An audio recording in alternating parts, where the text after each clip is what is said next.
అంబేద్కర్ గుండెల నుంచి పుట్టుకొచ్చి కాన్సీరాం ఖడ్గం తిప్పాలనుకుంటున్న తెలంగాణలో. ఏం రాజ్యం నీ రాజ్యం? ఏం రాజ్యం? బడ్డు రాజ్యం. ఏం రాజ్యం అంటే గుంపు మేస్త్రివా కంపు మేస్త్రివా నువ్వు? అసలు ఇది రాజ్యం అనేది వల్లకాడ. ఆఫ్టర్ ఆల్ ఎఫ్ఐఆర్ చేసి రిమాండ్ చేసే ధైర్యం లేదు నీకు. ఒక ముఖ్యమంత్రి తుకారావు రెడ్డిని అరెస్ట్ చేయలేనాడు, నువ్వు ఒక ముఖ్యమంత్రివా? డేర్ ఉండాలి, మనిషికి ధైర్యం ఉండాలి. ముఖ్యమంత్రి అంటే హ్యుమానిటీ ఉండాలి, క్రియేటివిటీ ఉండాలి, ధైర్యం ఉండాలి. 3 లక్షణాలు ఉన్నాడు ముఖ్యమంత్రి.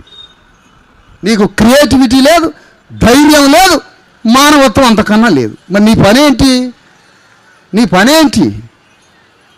మేనేజ్మెంట్ చేయడం, పైసలు పంచడం, అబద్ధాలు ఆడడం, యాంటీ కాన్స్టిట్యూషన్ మిషన్ మైండ్ అనేది, రాజ్యాంగ వ్యతిరేక శక్తివి నువ్వు. కేసీఆర్ గుణం, చంద్రబాబు నాయుడు గుణం, రాజశేఖర్ రెడ్డి గుణం 3 మిక్సీలో వేస్తే బయటకు వచ్చే దొంగ రేవంత్ రెడ్డి. ఇది నేను ముఖ్యమంత్రి ఆయన అయినాక చెప్పిన ఎమ్మటే తెల్లారి చెప్పిన వస్తున్నాడు ఇట్లా క్యారెక్టర్ ఒకటి వస్తుందని. ఎందుకు ఆ ముఖ్యమంత్రి పీఠం? పేదవాడికి గౌరవాన్ని ఇవ్వలేని వాడు, పేదవాడికి అన్నం పెట్టి పేదవాడిని గౌరవించి అతన్ని